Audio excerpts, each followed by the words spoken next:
So, obviously I'm white. Obviously, but I like to think that that's probably one of the least interesting parts about me, and certainly is not the thing that makes up my entire experience on this earth. For example, I could also tell you about my family. I grew up with a really big family. My family is part French, part Irish, all Catholic. And so I had all sorts of aunts and uncles and cousins running around. I mean, my grandmother on my mother's side had like 7 kids. My grandmother on my father's side had 4. So there's a lot of kids running around. And one of the things that we did growing up is that every single day after school and every single day in the summer, my Grammy, I literally called her Gram, so we're gonna call her that here, my Gram babysat all of us in one house at my cousin's house, and she would sit there smoking her cigarettes and doing her crossword puzzle. But the other thing she would do, and this is particularly relevant to me during the summer when I had all day off, I didn't have to go to school, I would sit with my Gram every single morning as she watched her talk shows, things like Donahue and Sally Jesse. Sally Jesse was always my favorite. And one of the things you see on those talk shows back at that time, and by the way, if you haven't found this yet, there's all sorts of like old Sally Jesse episodes on Roku right now. It's amazing.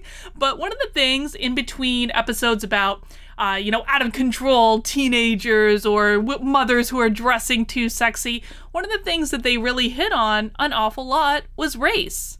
And how I grew up understanding the concept of race was that you don't treat people differently depending on what the color of their skin is. Now, I would never be one to say that I'm colorblind. I'm not. If you're black and you're standing in front of me, obviously I can see that you're black. If you're Latino and you're standing in front of me, obviously I can see that you're Latino. Obviously I can see that you're Asian. I'm not going to say I'm colorblind, but is that going to impact the way that I treat you? Well, no.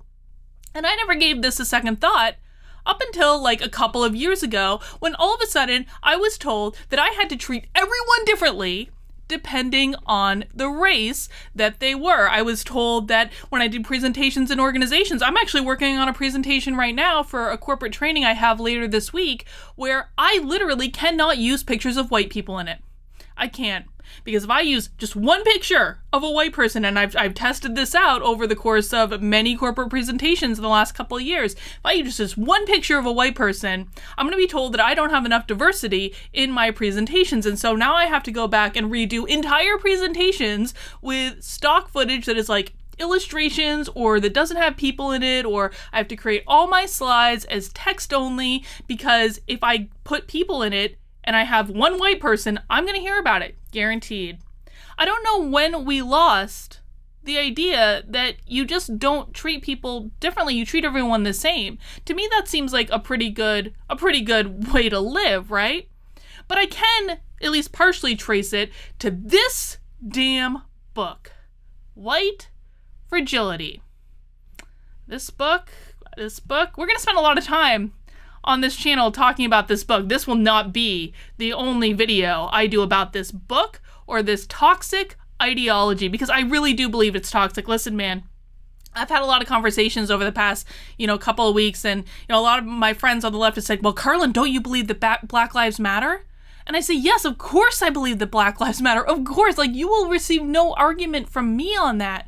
The concept is fine, of course. And I do believe there are issues that we need to deal with when it comes to race in this country. But saying that Black Lives Matter is different, fundamentally different from supporting what that organization is doing.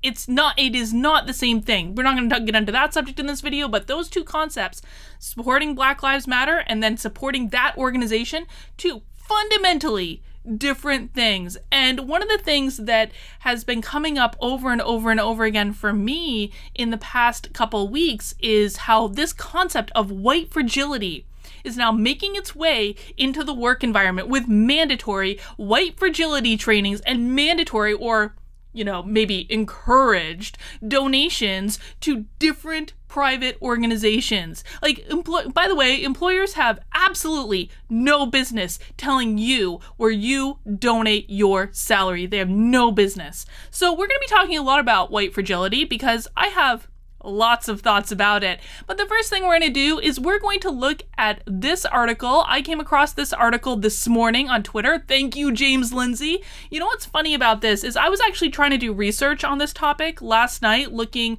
up different criticisms of the model of white fragility, and I literally couldn't find it. Google would literally not serve me content that was around criticisms of this ideology. All it served me was, here are all the reasons why white fragility is good. Like, why are we so afraid to look at other sides of this? I don't understand. So what we're going to do is we're going to read this article, the 5 reasons the book White Fragility is shallow and destructive. I'm going to give you some commentary. I'm going to give you some additional ideas, and then we're also going to look at a little bit of Robin DiAngelo's background and what she's doing now, and that is actually really important to this conversation. But before we get into that, hey folks, if you like my content, if you like the videos I'm making, please consider subscribing, giving it a thumbs up, doing all that good stuff. Another thing you can do is to support me on Subscribestar with a monthly donation. That helps me to free up my time from my day job to be able to create more content for you and to create hopefully better content for you. Now, one of the perks you get through Subscribestar is you get a shout out at any single level in one of my videos, and today I have 2 shout outs to give.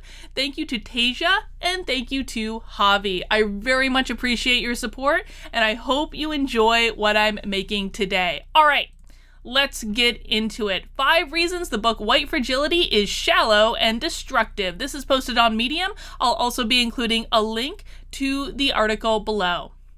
Among the books making the rounds on the most recent must-read book list is White Fragility by Robin DiAngelo.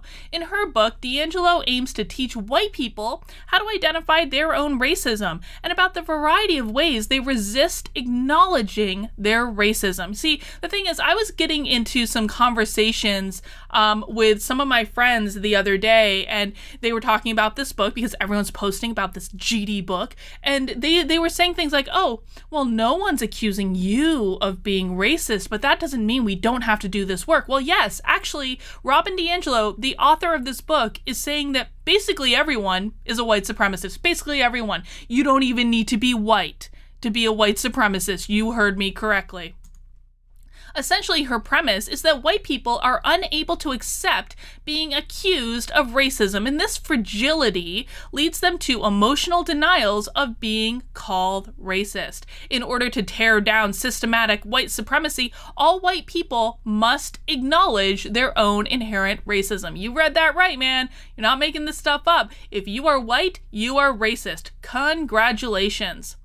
Rather than have an honest conversation about racism, DiAngelo has invented a new framework for what defines racism and white supremacy. This framework is not only illogical, it's toxic, shallow, and destructive. Here are 5 reasons the book White Fragility should not be taken seriously. Now, before we get into that, I just want to do a quick words on this idea of developing a framework. So frameworks are something that a lot of consultants work from. A lot of researchers will develop a framework in a way to organize their theory, in a way to explain what's going on. Let's just be really clear about one thing though. Frameworks are made up. They're made up. They are made up. They may have basis in stats and data. They may not. They are made up. Just because you hear someone has a framework does not mean it's actually been proven to be effective. It just means that they made up a concept and put it in a little table and made a chart out of it, and it looks really good. It looks really good from presentation, and maybe they can justify and rationalize it, but it does not mean it's the truth. It really doesn't. Listen, I had a dissertation advisor who, these are his words of wisdom. This was a doctoral level dissertation advisor. He said, Carlin, you can argue anything as long as you can justify it. And given the breadth of the research that's out there, you can really justify anything. So literally anyone, and I'm not making this up, anyone, and especially bad actors who are not acting ethically, can make any framework seem justified. Through different data and pulling data in different ways and pulling research in different ways, you can prove almost any point. So keep that in mind as we read this. Number 1, it defies the principle of falsifiability. The principle of falsifiability instructs that for anything to be considered scientific, it must be able to to be proven false. For example, we know the statement, all snakes are poisonous, is false because we can observe that some snakes are not poisonous. D'Angelo's premise insists that when a person denies they are racist, this denial is actually proof of both racism and white fragility. This breaks the principle of falsifiability. It's pseudoscience and has no place in any serious and genuine discussion about race. And this is one of my biggest problems with this whole concept of white fragility. Listen, I am a very emotionally secure person. I'm actually not uncomfortable talking about issues related to race at all. I'm really not. I'm not uncomfortable in talking about ways that I can do better. I'm not uncomfortable in talking about ways that I think that things should change in order to provide more equality of opportunity across the board. I'm not uncomfortable with any of that. But if I deny that I am an inherently racist person, or if I deny that you are an inherently racist person, well, based on the framework of white fragility, that is just all the proof you need that you are actually racist. It makes absolutely no sense. Any thinking person should be able to know that this is not true. If you are not fundamentally treating anyone differently, if you are, going out of your way to be a human being with every single person that you encounter, I'm sorry, I don't buy into this idea that you are inherently racist. From like racism is not an inherent thing that we are born with. We are born. Think about those videos of, the little video that you can. Dude, you can Google and find all these videos of little kids and they don't even know what color they are and they don't know that their best friend is black and they're going and they're loving on them. That's how we're born. That is how we are inherently. Like little children who haven't been taught yet that the world is sometimes an unfair place. That's what our inherent nature is. Number 2, it fails to address individuals. D'Angelo asserts that whiteness isn't just a skin color. It's an entire system of oppression, and all white people are complicit in perpetuating this system. Again, there's no way, if you're not white, that you are not responsible in Robin DiAngelo's framework. She also claims that non-white people can uphold white supremacy by participating in white culture or even acting white. So, congratulations, Black conservatives, Latino conservatives, Asian conservatives. You are also racist, Welcome to the club. Her sweeping definitions accuse nearly everyone of racism and white supremacy. This is by design. Her framework leaves no need for individual scrutiny. Addressing people as individuals would leave room for dissent, and dissent would destroy her argument. The more people who are condemned, the more disciples D'Angelo collects. Unless D'Angelo is omniscient, which is highly doubtful, her collective condemnation is flat out false. You simply cannot charge millions of individuals with racism using only their denial of guilt as proof of their guilt. I'm going to read that last sentence again because that one is really important. You simply cannot charge millions of individuals with racism using only their denial of guilt as proof of their guilt. It makes absolutely no sense. Makes no sense. It's emotionally manipulative. And before I get into this, I want to just, if you guys haven't seen my most recent talk with Dr. Howard Asher, we've done a couple of live streams on my channel so far talking about Trump derangement syndrome as a real thing. And we did the most recent one about, as all this chaos is kind of going on. And one of the things that Dr. Howard said, and I thought it was really an astute point, he said, Carlin, you need to be willing to risk being called a racist if you're speaking up. That is the price you pay. If you speak up against this, you will be called a racist. And being called a racist is the most horrible thing that any of us could be called.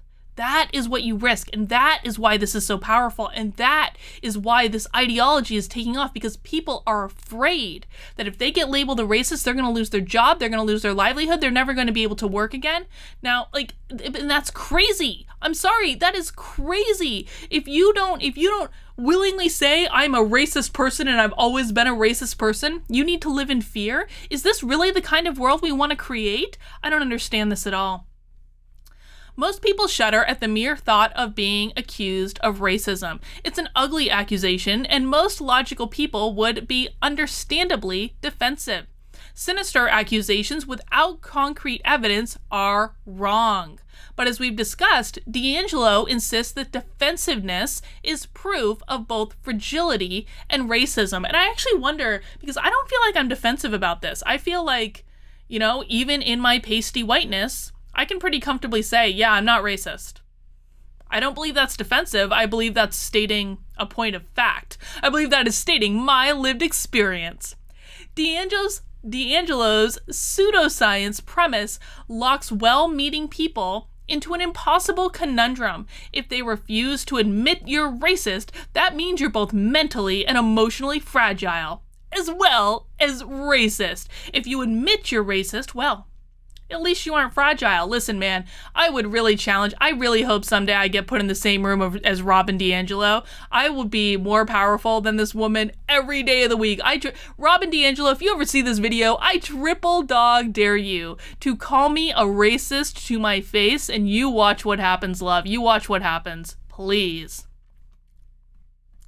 Admission of racism is clearly the better of the two options, and in the pursuit of righteousness, and to avoid being labeled fragile, that's what most readers will settle on. Once D'Angelo has successfully manipulated your emotions and forced you to admit you're racist with no evidence, she's now got you desperately searching for a solution, a way out of your racism. And of course, there is no way out of your racism because, as we've already discovered, white people and everyone that doesn't abide by this ideology, regardless of your skin color, are inherently racist, and everyone is dealing in a system of white supremacy. And listen, here's what really pisses me off about this, and I've addressed this concern in a couple of other places at this point, but there was a moment after George Floyd's death where everyone agreed. Everyone on every side agreed that this was a horrible thing and this never should have happened. And I have said from the very beginning, and I stand by this, and people have challenged me on this, and that's okay, but this is how I feel about it. I believe that his race absolutely did play a role here. I do not believe he would be dead if he was white. I just don't. And I think that there are arguments to be made on both sides, but this is where I've come down on it. I do not believe that if he was a white man that he would be dead. I just don't believe that's true. And there was an opportunity in that moment after his death for us to actually have a concrete discussion about race in this country. And then it disappeared.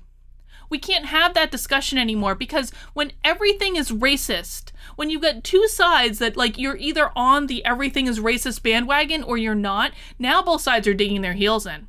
And we can't even have a rational discussion about this anymore. We cannot even have this discussion. And that's honestly the most upsetting thing to me, is that we do have real issues with race in this country. We do have real things that I think that we could do a lot better. I think that there are sensible investments we could make. I'm not going to go into that in this video. And, you know, there's perfectly valid reasons that people might argue against that. I get it, man. But now all rational conversation is lost because you're either a racist or you're just in denial of being a racist, and that's all there is. There's no middle ground. There's no compromise. There's nothing we can come to. There's no real change that can take place that is not fundamentally destroying our society by defunding the police. I mean, my God, the idea that we're defunding police departments, I'm sorry, what? Are you insane? Minneapolis is going to be something to watch. I'm very interested to see what happens, and I'm also very grateful that I don't live in Minneapolis. It's a money-making scheme. Aha! So isn't it convenient? Isn't it convenient that white people can never not be racist? All they can do is do the work and hire someone like Robin DiAngelo to help them. White fragility forces its readers into a corner, convincing them that their racism runs so deep that even the tears of white women are an oppressive political act. This is an entire chapter in her book. Naturally, readers will want to find a solution to this unpleasant predicament. Where can atonement be found? You guessed it. Atonement comes from the brain of Robin DiAngelo and the dollars you invest in her wisdom. DiAngelo teaches that you must work towards being anti-racist. For a small fee of $10,000, Robin DiAngelo can help you atone for your evils at one of her seminars. These seminars will consist of more accusations of racism and how you are upholding the system of whiteness, which infects every nook and cranny of society. You can never be fully free of racism, isn't that convenient? But you can dedicate your life to paying Robin DiAngelo more money to tell you that you're racist, which somehow fights white supremacy. So what this stuff reminds me of is cults. It's a cult. That's what it is. And you look at cults, like I think of things like Scientology or Landmark. I'm sorry, Landmark people. Yes, I think you're a cult. But the thing of it is when you look at things like Scientology and Landmark, what they start out with are actually good principles, like very basic intro stuff in both of those systems of thought are actually good. They're actually based on ancient wisdom. It gets people comfortable with different ideas. I actually think there's a lot of good stuff at the very beginning. And then all of a sudden, you're giving all your money to Scientology and to Landmark to take all these classes that you don't even need to discover these philosophies. And before you know it, you're in a cult. So sometimes these things can start out with little nuggets of wisdom. And I think the little nugget maybe with Robin DiAngelo is there are things that we can do better. Yes, there are things we can do better, of course. And then before you know it, you're paying all your money to Robin DiAngelo to help you. And I'm sorry, man, she's a small fee for $10,000. I don't know about seminars, but I do know that she's giving keynote talks everywhere. This is according to her website. She's giving keynote talks. She's getting paid, dude, I do training, I do keynotes. She's getting paid a lot more than $10,000 for one of those talks. She's getting paid, I mean, probably a minimum of $40,000 to $50,000 for a keynote. Is my guess. I don't know that for sure, but I'm betting that's around where she's at, especially with what's going on in the world. That's for one talk. That's for an hour, 90 minutes maybe, $40,000 to $50,000. I'm gonna bet that's where she's at, and that's crazy. And so she has a lot of vested interest, doesn't she? She has a lot of vested interest in continuing to perpetuate this because she is making bank off of this, especially if she's doing workshops, she's doing seminars, she's making absolute bank off this book. Now, making money doesn't necessarily mean that what you're selling is wrong, and it doesn't necessarily mean that it's bad. But is she going to be looking at this situation with intellectual honesty? No. People are throwing money at her to tell them that they're racist. I mean, she's got a nice little racket going on here. Number 5, it undermines healthy relationships. By accusing all white people of racism and upholding white supremacy, DiAngelo undermines healthy interracial relationships and places them under unnecessary stress. Where there was once a normal relationship dynamic, there is now a dynamic of perceived oppression and deep-seated racism. It can also put a strain on relationships between friends and family of the same race. When a husband or wife takes DiAngelo's book as gospel, they will feel justified in accusing their spouse of being racist. That's going to do a marriage good, isn't it? When the accused spouse denies it, the other spouse, equipped with DiAngelo's precepts, will claim they are perpetuating white supremacy and exhibiting white fragility. It is truly despicable to take thriving friendships and even marriages and wreak havoc by introducing a deceitful money-making scheme under the guise of weeding out racism. DiAngelo's emotional and financially manipulative manuscript for racism education should be soundly condemned by anyone who truly seeks to end racism and enjoy a unified, peaceable future. I completely agree, man. I completely agree. And you can accuse me of being fragile all you like. You can say it to my face one day and you can find out how fragile I really am. You're going to ask my husband about it too, I suppose. But listen, man, there's a much needed conversation to be had about race in this country. But if that conversation is grounded in this craziness, I'm sorry, this is insane. This is actually insane. And I don't know who this woman sold her soul to in order to get her hooks into people this much. It's mind-blowing to me how people can read one book. And I frankly don't even think a lot of people have fully read the book. Again, I know a lot of people who are pimping out this book right now. They're like, oh, well, Carlin, we're not accusing you of being racist. Well, dude, like the book that you're peddling actually accuses all white people of being racist. So they haven't even read it. And Listen, I just think that this is so destructive. I think that things like this are the very definition of things that pull us apart rather than pushing us together. We are all one people, and I'm going to go back and frankly, apply the principles that I learned growing up from Sally Jesse and all of those talk show hosts that do, they have a little bit of wisdom with the nonsense in there, and I'm going to treat everyone the same. That's how I'm going to go about it. I'm going to treat every single person the same. I'm going to speak to you the same. If you're black, if you're brown, if you're whatever, I will speak to you exactly the same way that I speak to anybody else. And frankly, I think that's the way it should be. No one should get special treatment, and no one should be able to point to racism as an excuse for every single damn thing. Because when everything is racist, that actually takes the value out of having conversations about race. You just can't get anywhere. And I really don't think that we're going to make progress in this area as a society until we back off from this idea that every single white person is racist. This is destructive, man. And so I'm going to be talking about this a lot in the coming weeks. I may even deign to read the whole damn book myself. I've read bits and pieces of it, but honestly, it makes me feel actually physically sick to read it, and so I really do struggle with it. But you know what? I might do my best. You gotta know what the enemy is saying after all.